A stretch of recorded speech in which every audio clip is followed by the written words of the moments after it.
and Alec Hmm. freezes. He's Yeah, just we didn't shocked. copy we didn't copy and paste the intro, Oh, so I will we don't have an pull intro. that up real quick. We kind of have an intro. This is the This is send it. shut up. God damn it! Every single go ahead, go ahead. You're the star. You're the star of the show. Go on. This is the Send It Show, where we talk about the world of precision rifle shooting. We are not experts. Our show is based off our opinions, which are always subject to change. And I read like a retard. A word of warning, the show is uncensored. If you're offended by foul language, we recommend finding a more professional source. Hey, we You want to we hear... gave a warning without cursing before. That's that's a first. I, did we?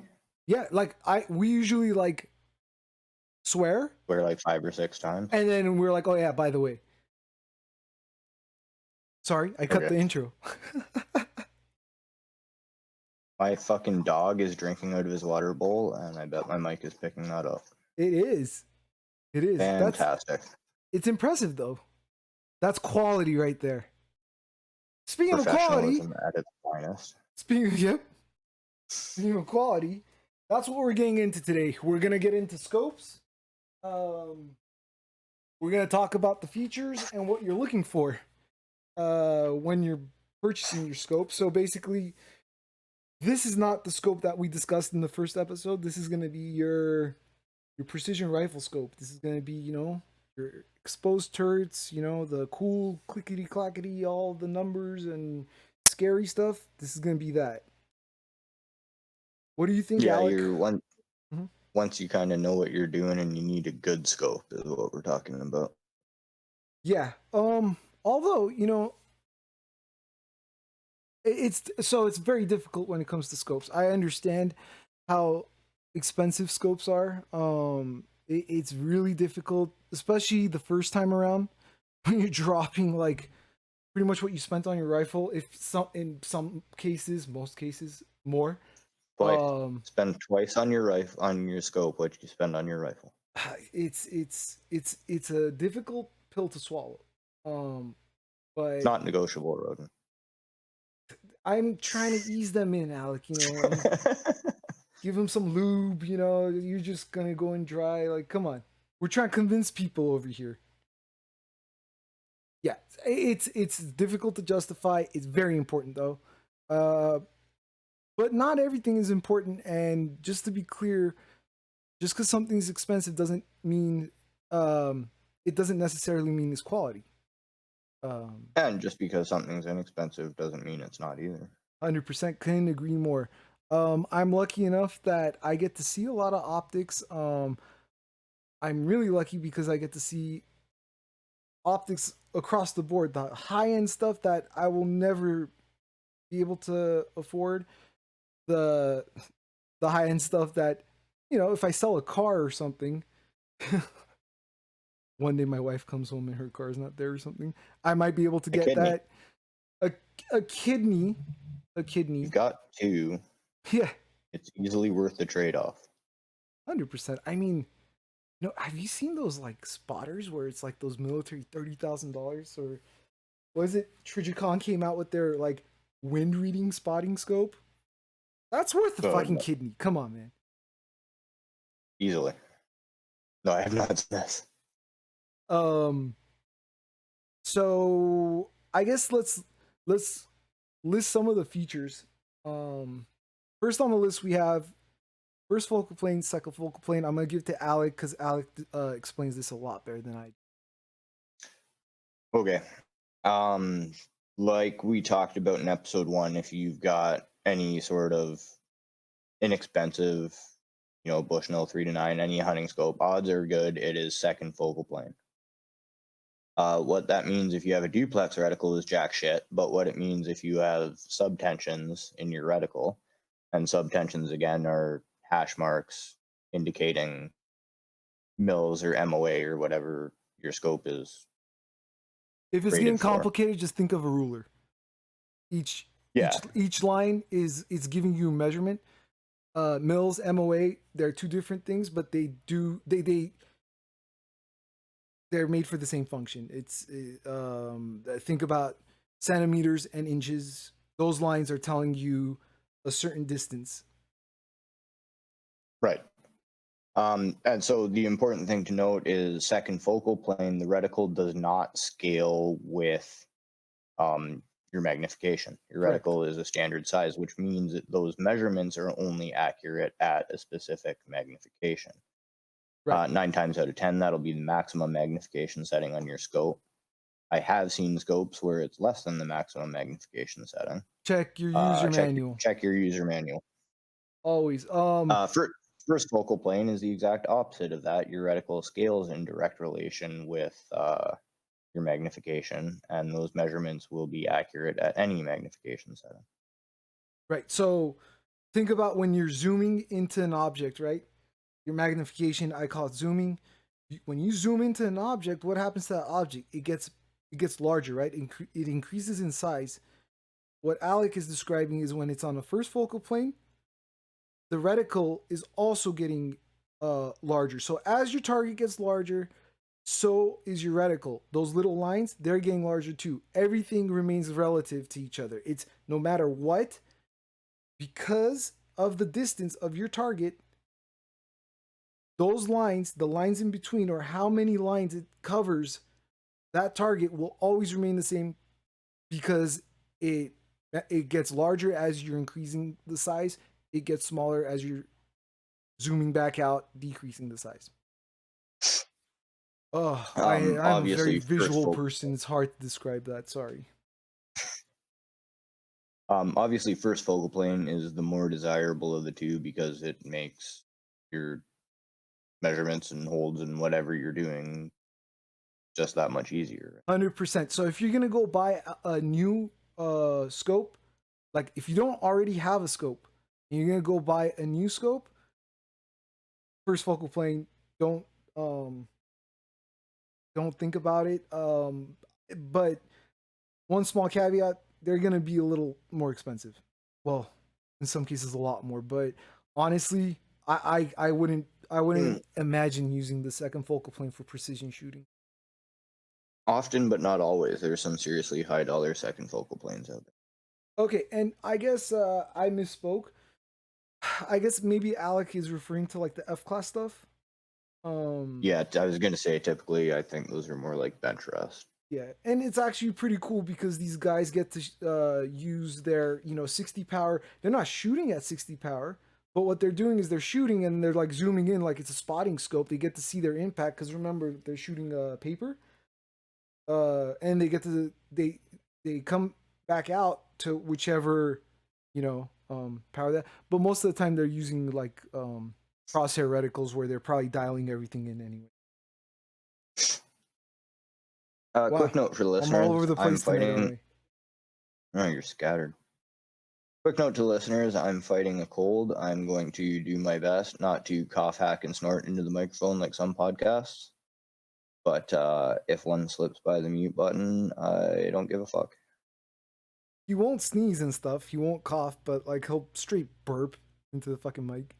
And it doesn't bother me other than the fact that it's like his mic's really good quality. So like it hurts my fucking ear.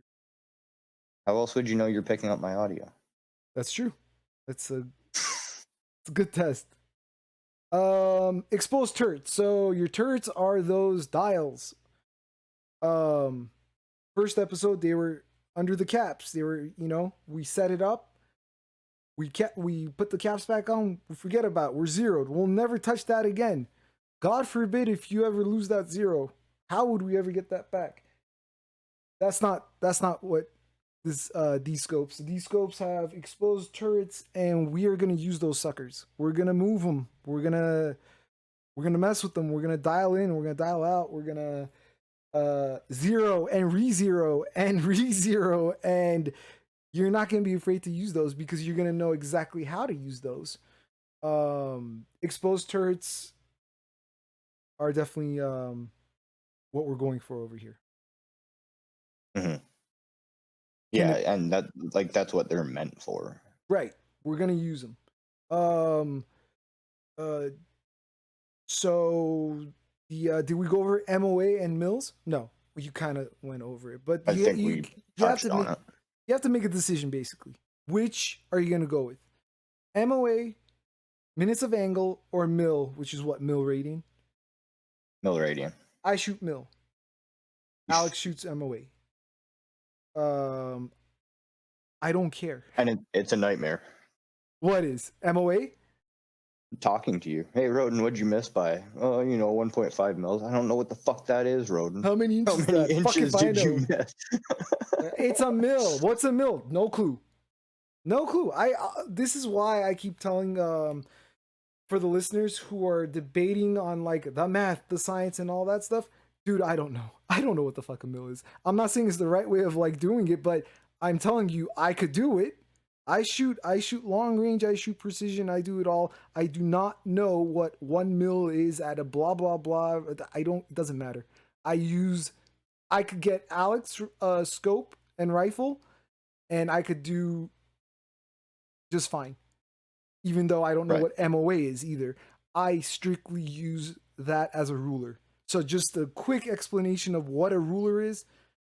Picture you're at the shooting range. Got a steel target, 300 yards. Okay, put your crosshair on it. Your crosshair has those lines on it. Does not matter. Mil, MOA, doesn't matter. Fire a shot. All of a sudden, you see your impact go right off to the right of that target. You missed. You could see the splatter on the berm. That was a clear miss. So instead of trying to figure out, well, how many inches was that, and then doing the math, no.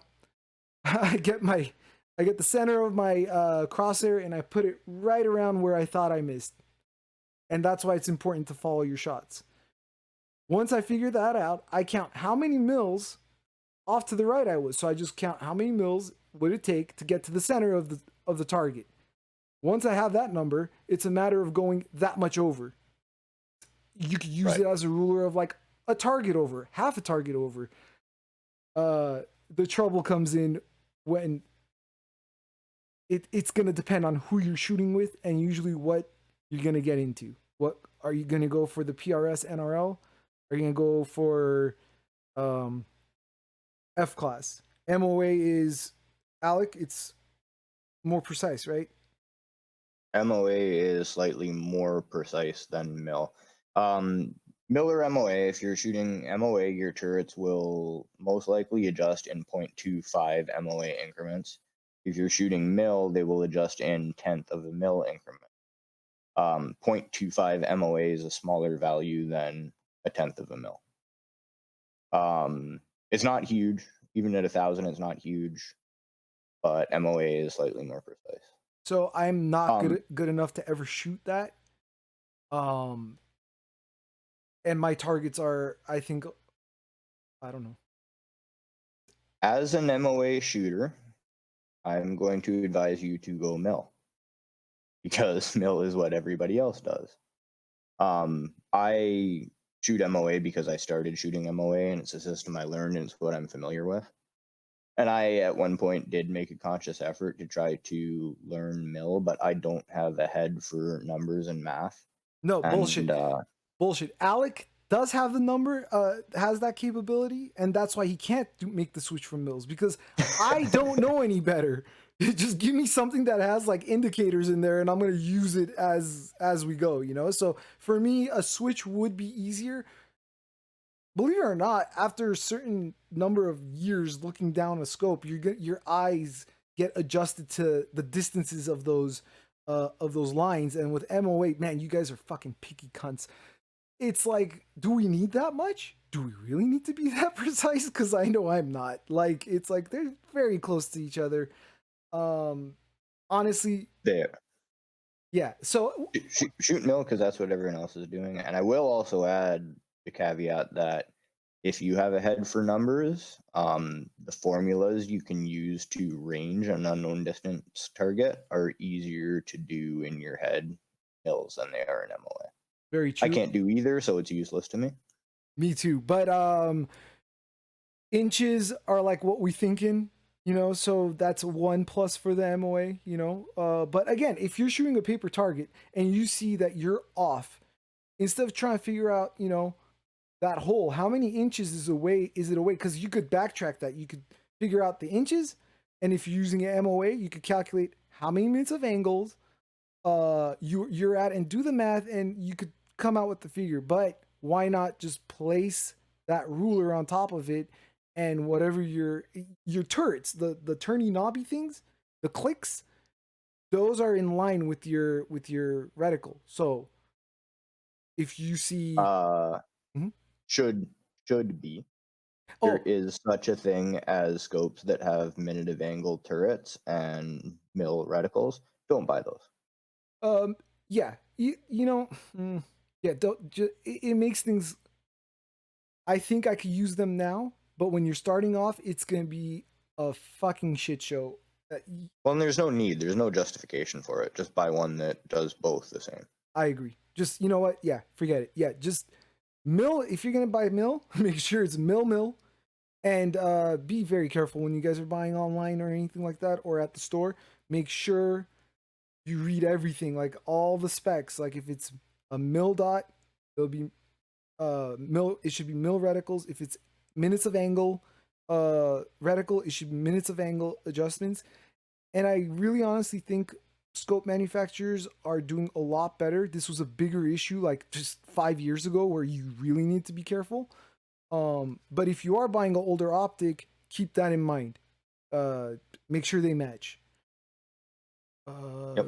Reticle design. This is a very, very personal and touchy subject, I think. No, it's not. Christmas tree or get the fuck out. Okay. Well, I Simple as mean, that.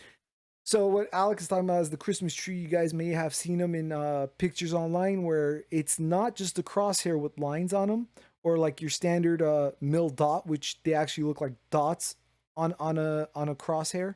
Uh, it's actually it expands uh Conical, out, yeah, conical, so it actually looks like a like a Christmas Christmas tree. tree. Um, why do you think? Okay, so what is your reason for a Christmas tree or get the fuck out? There's two reasons. The first being with the Christmas tree reticle, you have the option not to dial. Correct. Um, say you're shooting from 100 yards and going out to 500 yards. I don't have the numbers off the top of my head, but whatever your drop is, instead of dialing, you can count down. So the Christmas tree is points of aim extending down and outward from the crosshair. So you can count down whatever the value of your subtensions are, 5 MOA, hold the scope and fire instead of dialing it. That's Right. reason number one. Reason number two, which is even better and probably more practical, is if you miss, it gives you much clearer feedback about where your miss was and makes it easier to correct. Good point. Good I point should on say both. when you miss. When you miss, yes. It's important to know that you're gonna miss. You're gonna miss a lot, and you're gonna learn a lot from your. You have to learn from your misses. That's the important part. Don't waste your miss. It's okay to miss the Yep. first time. It's frowned upon to miss the second time. So it's important. Oh wait. So now we're all mixed up. We'll be talking about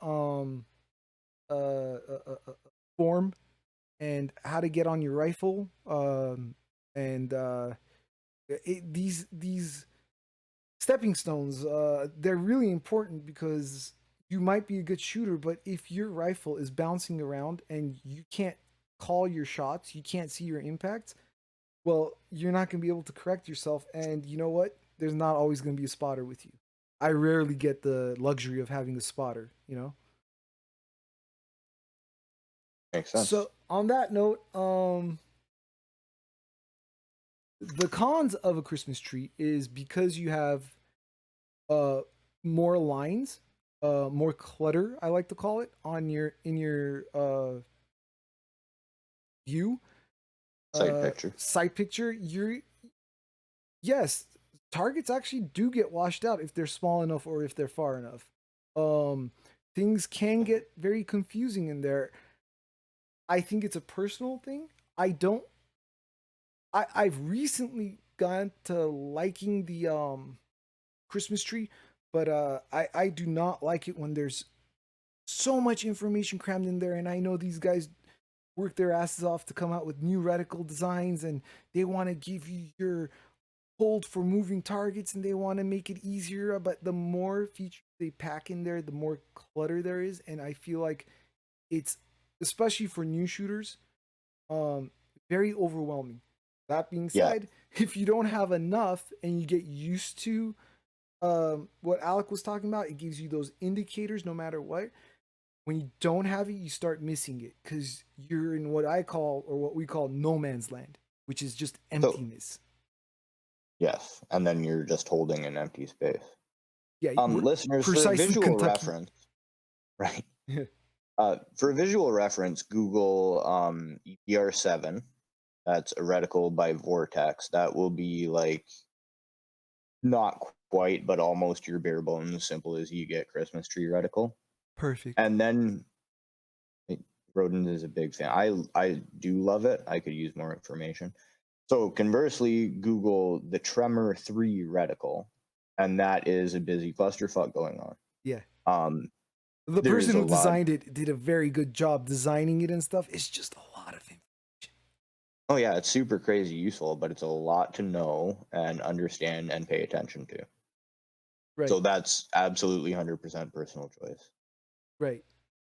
So with optics, while I will say it's going to be easier on even a beginner shooter when you do spend that extra money, and you just bite the bullet and you get a nice high quality glass and tracking scope, while maybe these kind of reference points and things that will make a seasoned shooter that much faster because they're used to hold offs and what they need, it might be a little too much for, starting off. I don't think I'm ever gonna be into that, but I never thought I'd like Christmas tree reticles. On the other hand, if you don't like Christmas tree, um, you could always dial. Remember, your dials are directly in line with your reticle, so all those numbers are the same. So, like Alex said, you have the choice with the Christmas tree.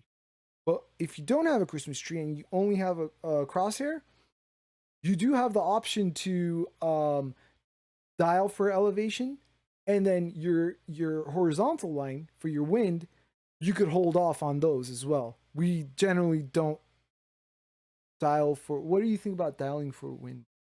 Or Wind is too much of a variable.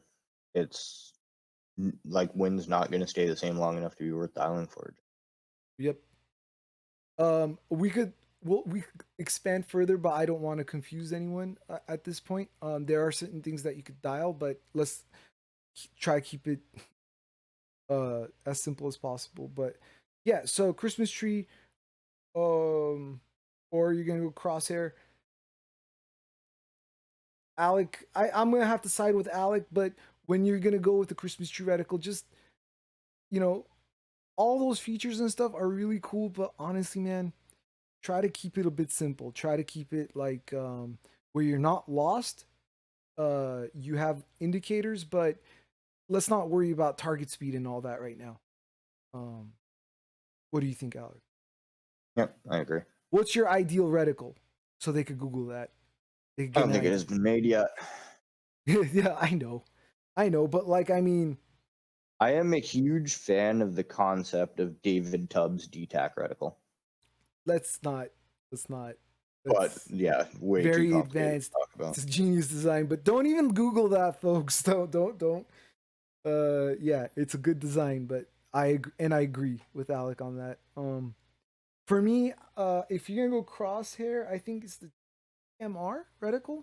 Is that universal one, Alec, or is that just a few companies that have this? No, there's all variations. Like I've got a Vortex scope with a VMR, Okay, well, but it's just MOA hash marks on a crosshair. hash marks. Hash marks. Go for hash marks. If you're buying a new scope, the classic mill dots, if you're gonna go mill, it's a lot um it's a lot more difficult to use those. Go hash marks. And if you're gonna go with the Christmas tree, I think I guess I'd like the which one did you for the Vortex, Or the EBR? EBR2 and EBR7 are basically the same thing. There's slight differences in them, but they're more or less. I like those. I like those two. EBR7 is what you're going to see on your higher end board. Okay. Yeah, one of those. If you could get out there, if you could get out to the range, and if you see someone, like you don't even have to take a shot. You could just ask them, "Hey, man, can I look through your scope real quick?" They're gonna say yes. Those gun guys are fucking awesome. Yep. Illuminated. Are we at? Yeah, illuminated reticles.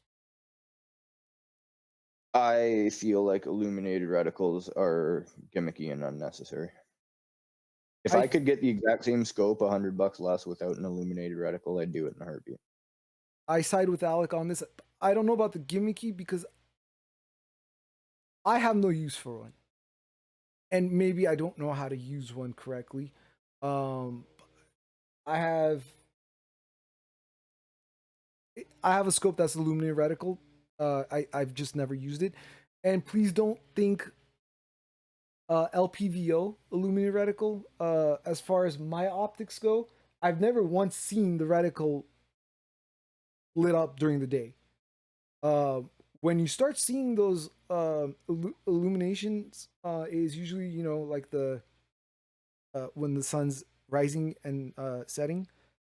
On the flip side, though, it's like low light, so you could see that illumination, but you're also getting a lot of red in there. So I don't know. I don't shoot with NVs. I don't shoot nighttime or anything like that.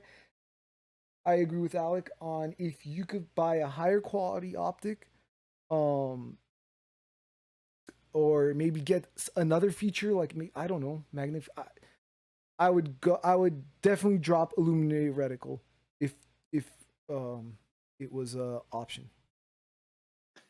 Yeah, I mean, from my limited experience hunting in low light, I have never once found myself in a situation where I could see my target but not see my reticle. But I've literally never gone, oh, you know what I need is my reticle to light up right now. right, and I don't have it. I don't have NVs. I'm never gonna have a NV.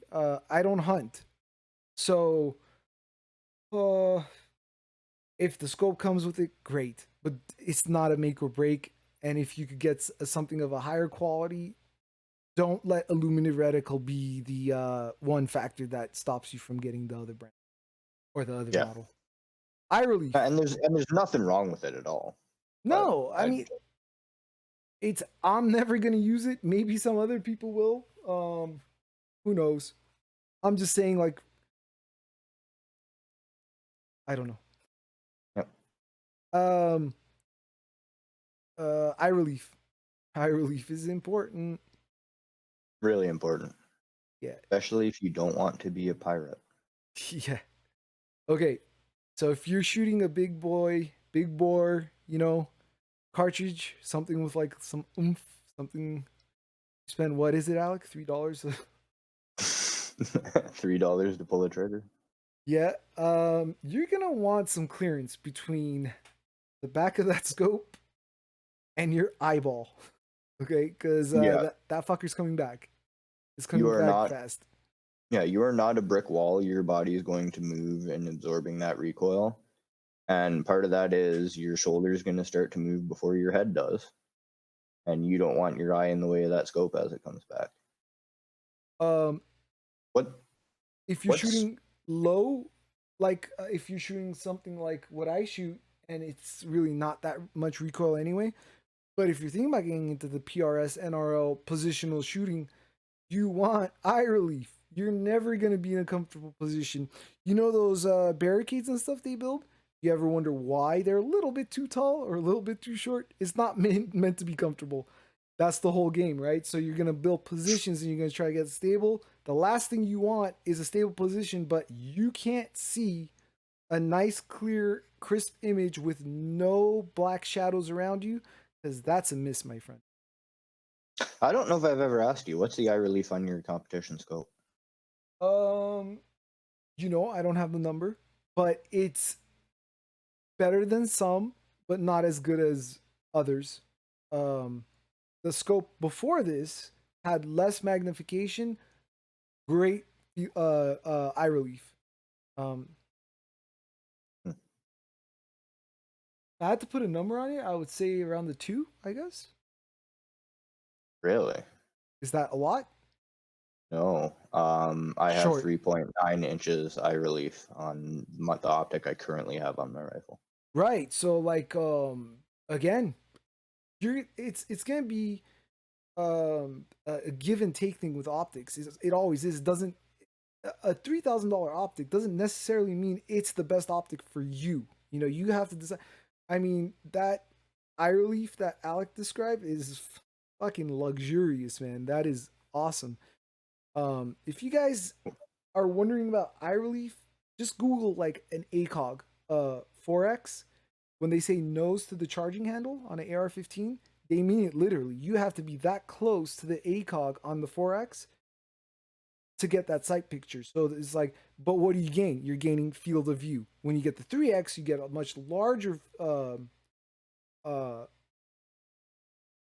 eye relief, but you lose the field of view. So you have to figure it out. Right. What Yeah, is it on so the I mean, AMG? I am losing 0.2 inches of eye relief, and I'm not even comfortable with that.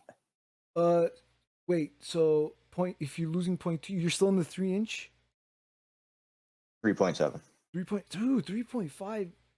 Oh, you're good though. I mean, wait, Yeah. no. I believe the 300 that I shot did have a vortex with. Yeah, it did have some really, really nice eye relief on. So what Roden's asking is, I have a Vortex came out with I don't want to say budget, inexpensive first focal plane. Um, Are you calling the AMG budget? no. Oh, okay. Diamondback. I was gonna be like baller. Vortex Diamondback Tactical makes a 6 to 24 by 50. It's definitely entry level long range scope, but I mean, it'll get you where you need to go, I guess. I bought it as a stopgap until I could afford a better scope, which I will be getting soon. The Vortex Razor HD AMG, and that has 0.2 inches less eye relief. um, Another thing to I think go over. I think like me and you shoot like people are get comfortable with it, so we know what we're seeing, right? And I think we forget if you're wondering as far as budget goes and what you need. I'll explain it to you like this: if you're gonna shoot in the 200-300 yards, um, you can come back on that glass quality. It's okay. You'll be fine. At that point, you're gonna worry about uh, uh, uh, your mechanism working well. These things don't Right. always work well. You know, like a $60 scope that has those turrets, just because it has the turrets doesn't mean they actually work the way they're supposed to. It's called tracking. We'll go over it in a little bit, but um, if you're gonna go the 600 yard ish, let's say, I can't really comment on 700, 800, or 900 because none of my ranges that I've ever been a member to have ever had those. Um, the 600. So what Alec is describing, I think, is a pretty nice optic for what you're getting. As far as the price goes, the warranty is a big deal, right? And the Lifetime Vortex, unlimited warranty. right? So hey, if it doesn't track, send it back. You know, you don't have to worry about it with Vortex. Um, when Alex says budget, I wouldn't put this. I did say I was hesitant to say budget. Yeah, Let's call it entry level. entry level. Yes, okay.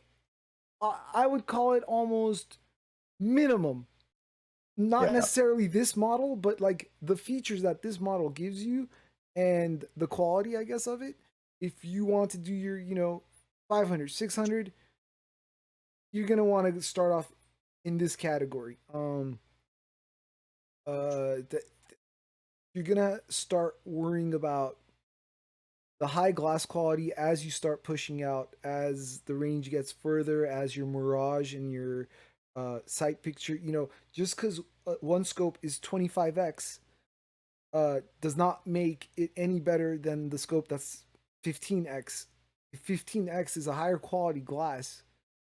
Dude, you could throw 30 in the less quality glass, and it's not gonna be a clear picture. So you're magnifying on a blurry picture. I'd rather go for glass every single time.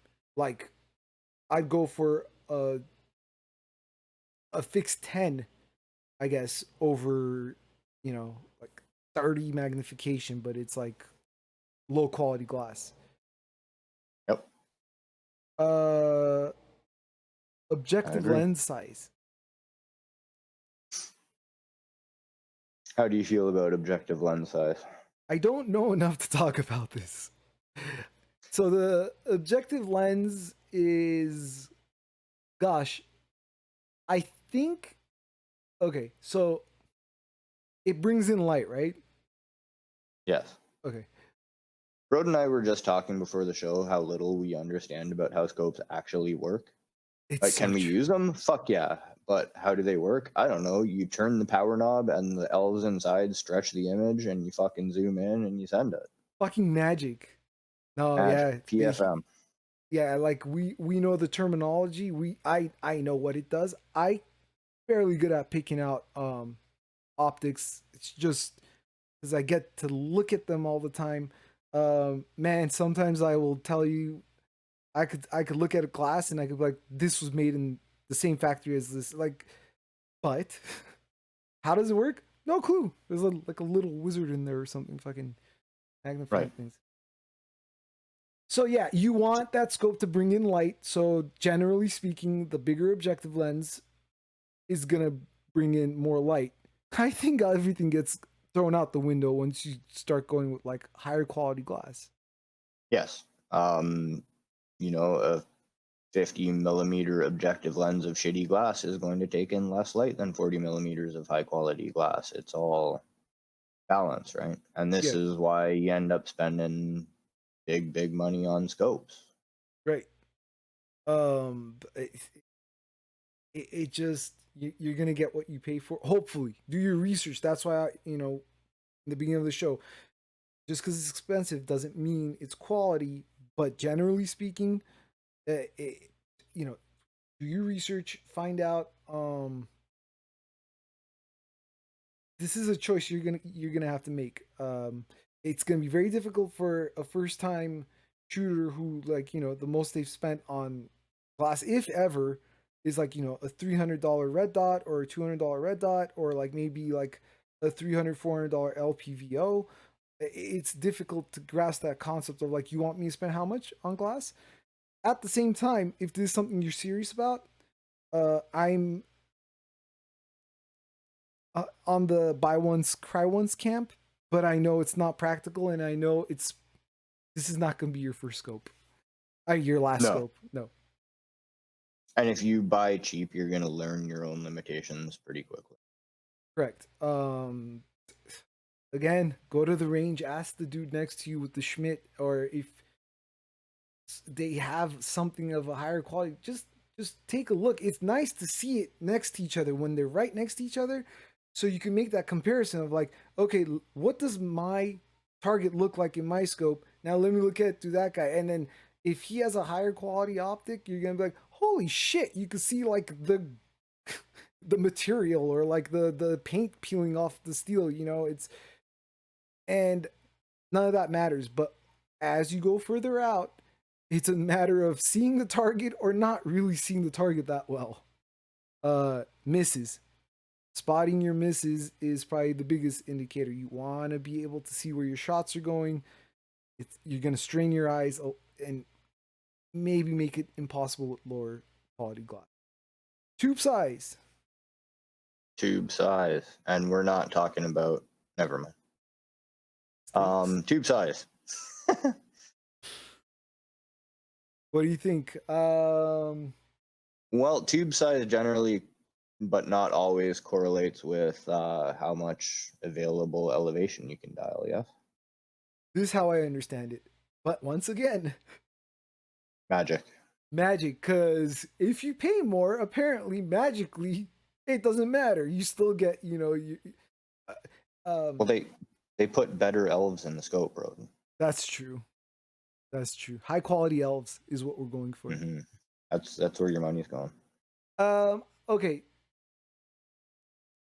Alec, don't take it personally because you were talking about a very expensive optic. Generally speaking, though, if you're going to start off with something, I would look into the 34, 35 millimeter. It used to be 1 inch, then it became 30 millimeter. 30 millimeter was a big deal, and then it became 34 millimeter. And then, like, I remember when I got a 34 millimeter, I couldn't find scope rings. Then it was widely available, and then the next scope was 35 millimeter, and I was like, go fuck yourself. There's no 35 millimeter scope rings. But uh, optic companies are coming around. At the same time, optic companies are making shit better. So a 30 millimeter now is like fucking good if you're willing to. I mean, how much is it AMG? A lot. Yeah. 2,700 US or something like that. Yep. If that 2,500 US. sounds like a crazy amount, listen to this episode again a year after you've started shooting, Yeah. and realize when you're online and you're like actually gonna push that button for a scope of that caliber and you're gonna be okay with it, just come back to this one. um I Hmm. know, I know. He says the numbers and I'm in denial. I'm like, no, no, no. There's always like a little I shred of didn't like, spend. yeah. But yeah, so 34 millimeter, 35 millimeter, you're gonna have more elevation. This is important the further ranges you go out. Scope companies are getting better and they're making bigger things in smaller packages. And now that Vortex AMG with a 30 millimeter tube is getting more elevation than you'd ever see in a 30 millimeter tube before. It's still less than your high dollar long range scopes that are generally 34, 35 No, I mean generally yes, but like generally. mine, terrible, terrible with that. There's fixes for that. Don't get hung up on it. We'll be talking about can'ts on your Hmm. mounting systems, but fuck, man, like yeah, I want the turrets. I want that range because even if we correct it with the can't, well, I get that much more, right? I feel like that's one thing missing from like my optic is uh the elevation is for what I do. Realistically, it's fine. I'm never gonna shoot more than that, especially on this rifle. But um, that's a good point too. I guess look it up. Look up, the ballistics that we were talking about. See what, like, realistically at my range, it's gonna be plenty. But like, if in the future you want to shoot 15, 1600, am I gonna be able to do with this? Um, Realistically, it's gonna be fine. But yeah, of course, you're gonna pay that much money. You want that return. Um, and we have a list of non-negotiables. I think we agree on every single one except one that is negotiable for Alec. He's not gonna throw it out the window, but he's willing I, to. Uh-huh. I have sacrificed that feature. If you had to do. And by non-negotiables, we mean these are things you really, really want to have in a scope. You're spending this much money, like you're getting into it, you're getting serious. These are features you definitely want to have. Okay. Um, I'm looking at the list again. I'm gonna go ahead and go a step further. I'm gonna say these are our opinions, just like everything else we talked about. But these are really our opinions. So if it gets a little snobby, bear with us. Well, the first one is definitely, I think, universal. Exposed turrets. Went over that. We're not Yep. working with capped turrets. We're gonna be working those turrets. Glass quality. For me, Uh, non-negotiable. let let's talk about zero stop attached to exposed turrets because they kind of go hand in hand. Okay, what? Okay, explain what a zero stop is. A zero stop is when you have set your scope to your zero at whatever it is, typically 100 yards. You set your zero stop, and it will not allow your scope to turn past that point of zero. Usually, it'll allow them to turn slightly past, Yeah. And that's like a little bit. important. That's important because if you actually do need to bring that down for some reason, if you're in a different environment, it'll give you some play, but it'll stop you. You're not going to lose your spot. Right. That's why I feel like it's important because it takes the fear away from moving your Hmm. turrets because again, we're going to dial in, we're going to set that zero because these turrets actually you could unscrew them.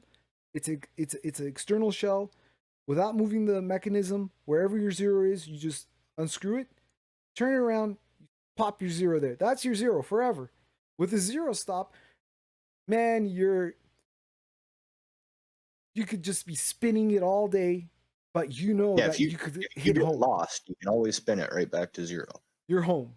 There's no Yep. fear in like messing up. If you get so lost that you're just like, I have no idea what I did. I dialed up when I should have gone down. I don't even know where my impacts are going. That zero stop, it'll get you back home and it'll get you to start all over again. Don't have a zero stop. Um, it's a bit more scary, I guess. And it demands that you pay a lot more attention to what you're doing. Otherwise, it'll be harder to get back to where you started. If you're anything like, if I had an optic with no zero stop, I would like 110%. I'd be like keeping track of it. Once I passed it, I would just make a, a, a mark or something somewhere because you're thinking about so many things that it is so easy to just forget and then just get kind of lost. Zero stop for me. Yep. But as Alec mentioned too, if you have to pay attention and you could work around that, I guess. Glass quality, for me, it is non-negotiable. Paramount. Yeah, and I'm If you can't see what you're shooting at, you can't shoot it. knowing what I know now. Starting off, I know we talked about the $500-600 scope. I wouldn't even consider going less than $1,200 to $1,300, but that's because of knowing what I know. Like it just is. There's no cheating. That glass quality is fuck, man. I would pick glass quality over magnification for sure. I'm sorry, I had a coughing fit over here. What'd you say? Uh, I'm glass kidding. I quality, heard man. You glass. It's non-negotiable, and I would even go as far as to say I'd go with like a lower magnification. you. Yep. Uh, Agreed. so indicators of revolutions. This is when. So we mentioned the zero stop. This is going the opposite way. This is when we're dialing up.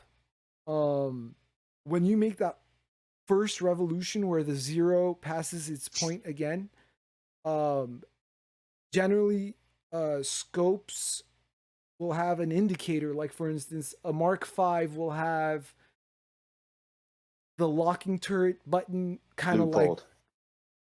what did I say? You just said Mark V. Loophole Mark Some V. listeners won't know what a Mark V is. It'll the first revolution will make that button kind of stick in so it won't pop out, and then the second revolution will make like what do you call it, a peg stick out the top. So these are little markers that tells you like, hey, I'm on the second revolution, oh, I'm on the third revolution.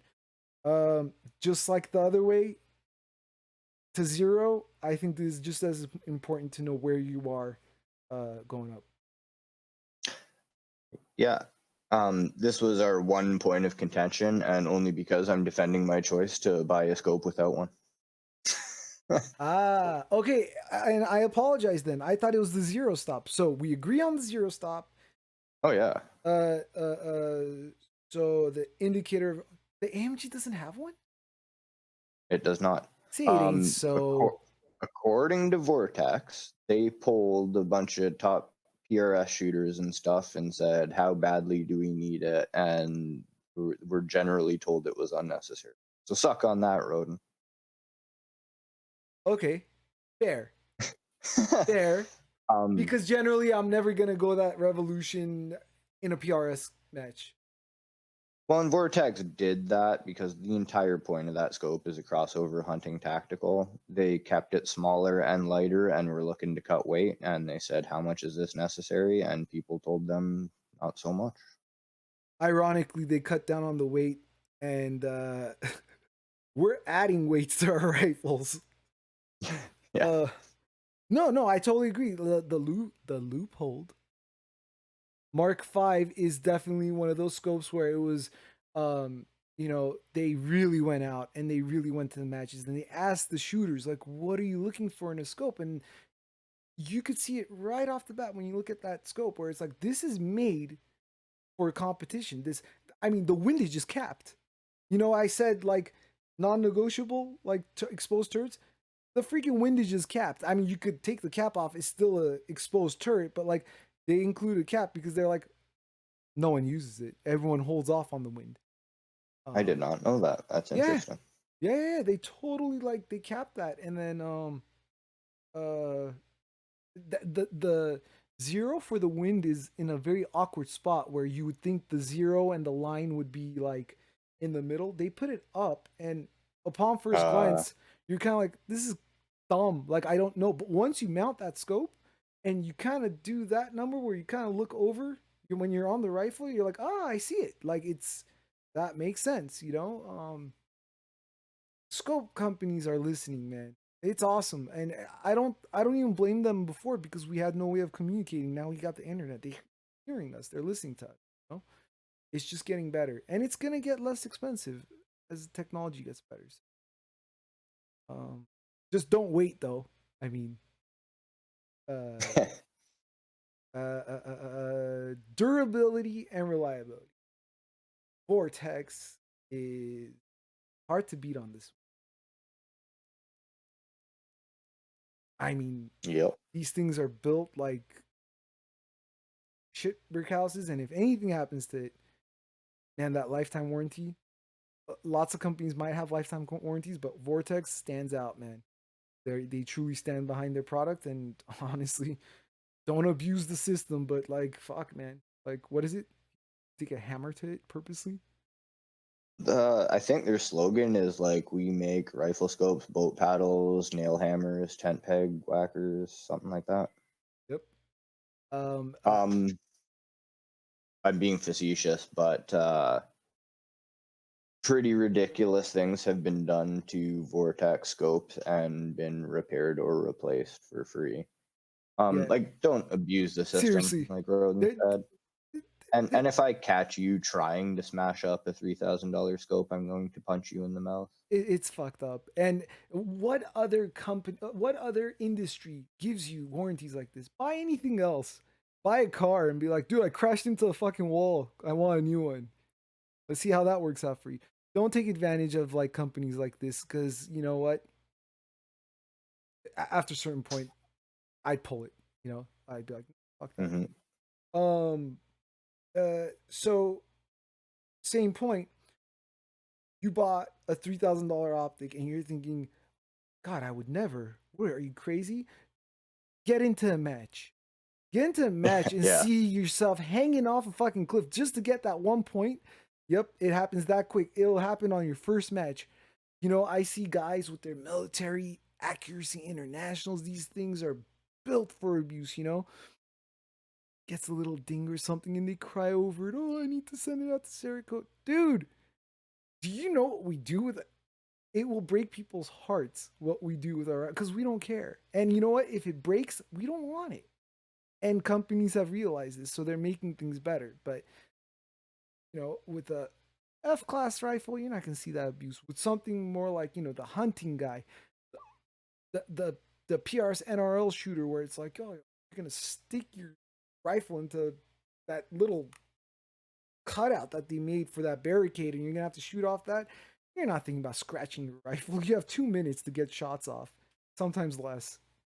It's gonna go through abuse. Durability is a big factor, and not Uh, every high end scope is also durable. Sorry, Alec. no. I just wanted to say I don't speak from personal experience at all, but in recent research, a lot of guys on the Sniper's Hide forum are of the opinion that the name in Hellenbach scopes is Night Force. Mm, correct. I forgot about Night Force. Night Force. Yeah, Apparently, they're built like tanks. they they are truly Don't take it awesome. from me. No. I agree 100%. There's like 3 or 4 scopes where I'm like, yeah, you know what?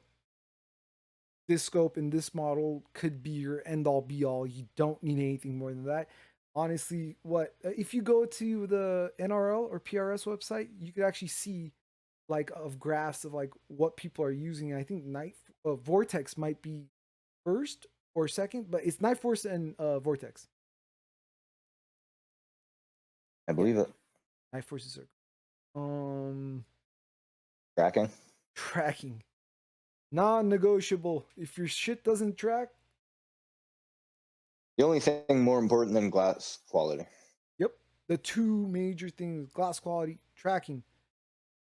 Tracking is when uh you dial your windage, say 1 mil up, and then you go 1 mil left, and you take a shot on that paper target at 100 yards.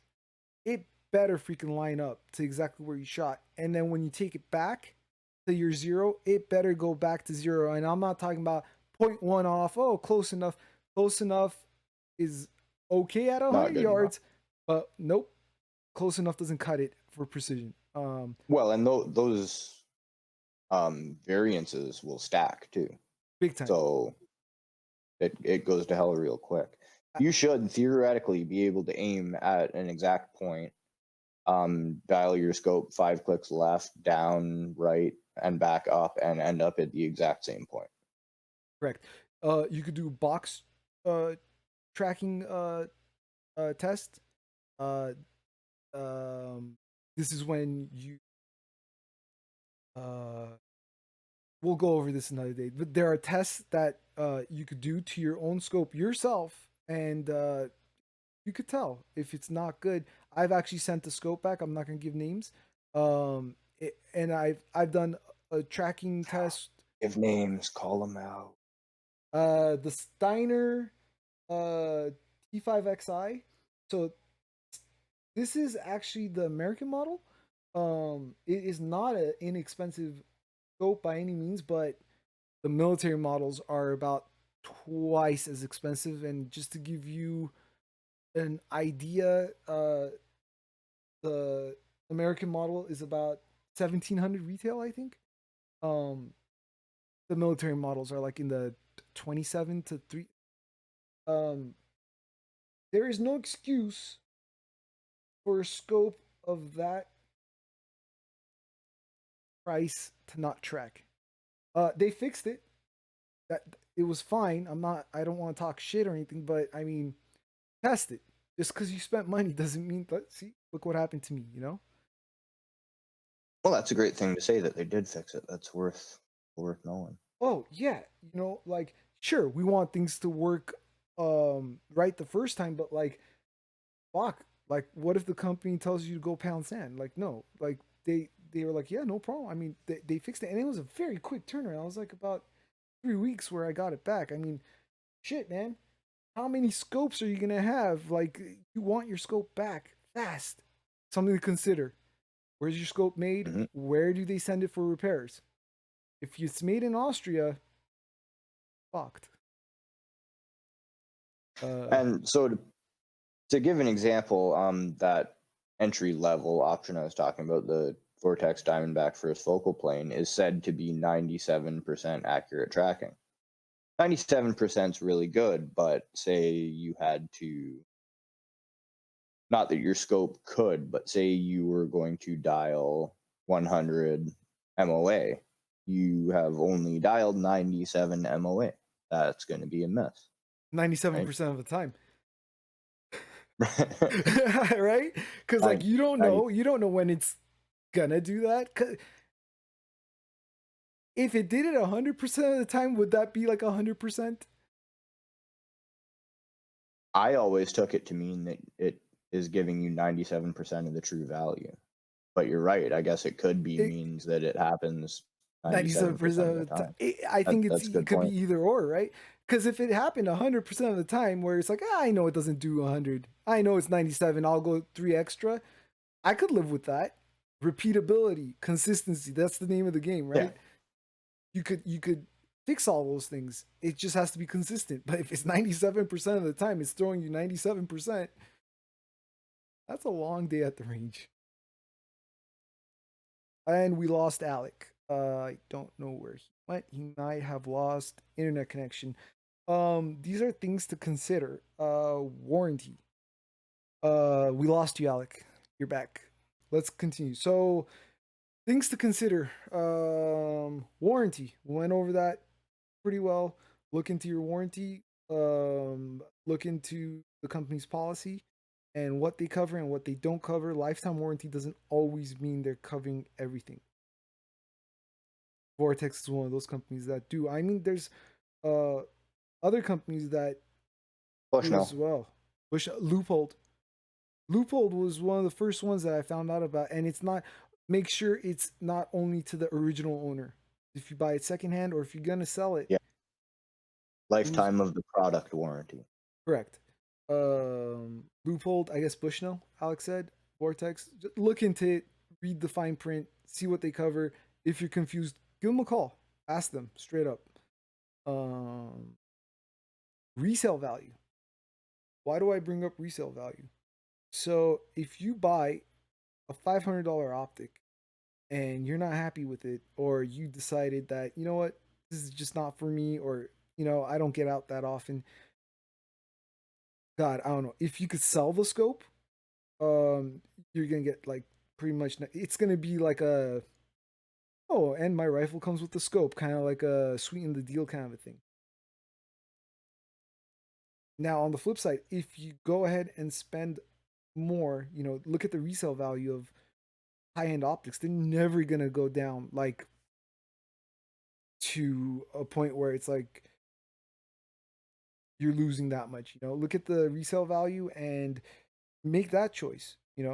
Maybe you could buy a secondhand optic and or a brand new one from reputable dealer and consider, well, I spent $500, and if I don't like it, I basically get zero back. But what if I spent $1,500 and I get $1,200 back?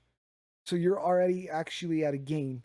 Um, I'm pushing expensive only because I want new shooters to enjoy this. Most of the time, people get frustrated because the optic isn't there, shit's not working right. That's the last thing you need. You want to have fun, and I think the optic is like 90% of that. Yep. Your Uh, optic is going to get you way further than your rifle will. yeah, and if you have multiple rifles, dude, you could always swap your optic. If you get a one piece mount, um, there are ways to track your zeros. There's ways to do offsets where you don't even have to re-zero. You know that this rifle shoots. You might have to kind of tune it, but um, I would go for one insane optic and then worry about having the scope for every single rifle later on. Dude, like pop it off and put it on the other rifle. You'll get so good at zeroing scopes that it's like a non-issue. 3 shots you're in and you're going. Uh if you do buy a more budget-friendly option, buy something nice because hey, you know what? Maybe you won't sell it, but you could put it on your trainer. You could put it on a 22. You know how fun it is to shoot quote unquote extreme long range 22, 400 yards. People are doing like 600 yards, but you still need good quality glass to do. So consider that. Anything on that? No, I'm good with going to ring sizes. Ring sizes. Why don't you And take this one? I want to add to ring sizes Yeah, too. you take this one. So ring sizes, like your scope is going to be 30 millimeter, 34, 35. Mm-hmm. You need ring options or one piece mounts in those sizes. and you need to buy quality rings. Absolutely. Please do not put your $2,000 scope in a $30 set of Weaver rings. Agreed. Um, 100%. It's uh, useless. You just spent like $2,000 for nothing. Like, yep. And you'll balk at the prices of matched or precision rings, they call them. You could be looking at $200+ for a set of rings, and you're like, for a couple hunks of aluminum. But it matters. Those rings are precision machined from the same piece of metal. They're serialized. They go through the manufacturing process together to be perfectly concentric and the right tolerances for your scope. Um, what you're not getting with cheap rings, you're going to be stressing your scope. You could bend your tube. You won't get the value that you're spending on that scope out of cheap rings. yeah, if you have a scope that tracks 99% of the time, but your shit's not tight and your scope is moving back and forth, fucked. Mm. It's pointless. You missed the whole point. Quality rings, I agree 100%. Do you have any opinions on material or another time? I don't know. I went steel. Badger. I trust all things Badger Ordnance. Badger makes all their shit out of ordnance grade steel. I don't know what the hell ordnance grade means, but it feels like really good stuff. Yeah, I would agree. Badger makes the best stuff out there. Our military uses. Yep. And Badger was the gold standard for a long, long time, and they haven't gotten any worse, but other companies have gotten a lot better, so they're certainly not your only option. When you say better, I feel like maybe because because of machining processes, maybe they could use lighter materials now. Uh, but fuck, Badger was making steel like rock solid shit, precision Yep. stuff since God knows when. Well, and you got your spur mounts are all aluminum. They're fantastic, high dollar, great, great, great pieces Ne- of Never equipment. seen machining like that, and I can't even think about categories. The machining is just top notch. Bless you. We didn't hear it, but Alex needs. Um, yeah, Spur. Um, it does not mean you have to go $400 or $500. Yes, they cost that much. Um, Yep. but dude, you have to go quality. Uh, not less Vortex. than. Is Vortex good? So I've never used Vortex scope rings. I, I mean, I haven't used them, but they make precision rings. I trust their scopes. Yeah, Loophole. That's another one. Mm. They make pretty good rings. Um, I guess we could go into that further when we do maybe an episode on Cant. Um, Yep, sure. yeah. We talked about the used market. I don't know if I want to push this too much. It's going to be difficult for a first time scope purchaser. Fuck, I'll tell you this. If you could prove that like a Vortex Viper HD2 is an authentic and you get a really good deal on it, I wouldn't even hesitate. If the scope doesn't work, just send it back for warranty. You just probably saved yourself like $400, $500. Yep. On the flip side, if it's a really, really high dollar glass and this is the only way you could afford it, tread lightly. I'm not saying don't do it. Tread lightly. Just be careful. Check into warranties. It could be some kind of, if it's too good to be true, it usually is. So careful with that. And certainly don't buy it sight unseen. Yeah. Yeah.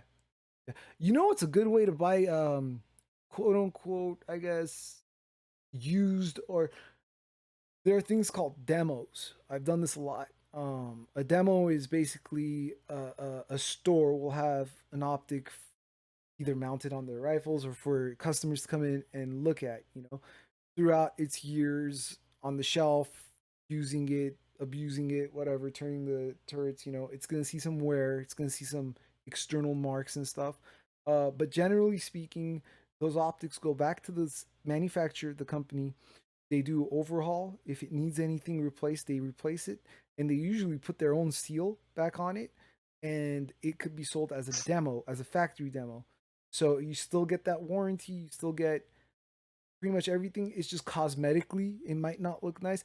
I honestly don't give a shit about cosmetics.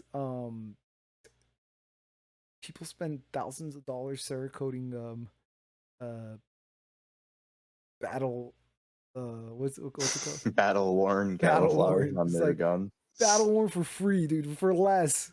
So there you Isn't go. isn't that like when you buy jeans that are already ripped? Yep, battle worn. Battle Battle worn worn designer jeans. Cerakote is the rip designer jeans of the gun world. That's my opinion, but think about it. Don't feel And you're bad if not you you're did it. not I mean, I'm wrong. sure it looks cool as shit, but hey, you know. Anyway, so there is a point of diminishing returns. So what that means is when you get to a certain price point of scopes, you come across what we call scope snobs, assholes. I'm pointing to myself. Yeah, you start nitpicking, okay? Uh you start getting really, really anal because there's not much more room for improvement, and Well, any because three little thousand dollars. right, but like a $500 scope and $1,000 scope, you'll see it right away. Beginner, not beginner, whatever. You'll see the difference. You're gonna see it. $1,000 scope, $1,600 scope. If you're experienced, again, it's one of those right away things. If you're not experienced, you'll probably see the difference. Where it starts getting fucky is around the 2,000, 2,500, and you start going up. Um, it's gonna cost a lot more to gain a lot less A at that little bit point. more. Yeah. It's gonna cost a lot more to gain. Yeah, a little bit. Sorry. Yeah, but if you're thinking, here's a $2,500 optic. I wonder what the $3,000 one looks like. It might have a feature the other one doesn't have. It might have, 0.5% more accurate tracking. I guess, or it might Maybe. have a reticle design you really, really like, but fuck, the other company doesn't make it because it's patented, so you're gonna have to shell out another 500. Um, there is a point that your returns are not gonna be there, and I think there's a bracket of like, while I do say spend the money, there's also a limit where it's like you I'm probably never going to need this. There's far better shooters out there than me. They need more precision. They need even better glass and everything. Hey, you know what? You could get it. I'm never going to be against it. Just be aware when you're at a certain point, the returns start diminishing. Yep. So that about wraps that up. That's scopes. If you guys have any questions, email us at Send it show@protonmail.com. Do you know what we forgot to do? what did we forget? Listener email. Get the fuck out of here. We got a listener email. Can you believe that shit? Somebody actually wrote us. Who the fuck listens to this? Okay, let's hear it. I'm gonna read this first names only. If you guys want to write in, I won't expose your whole name.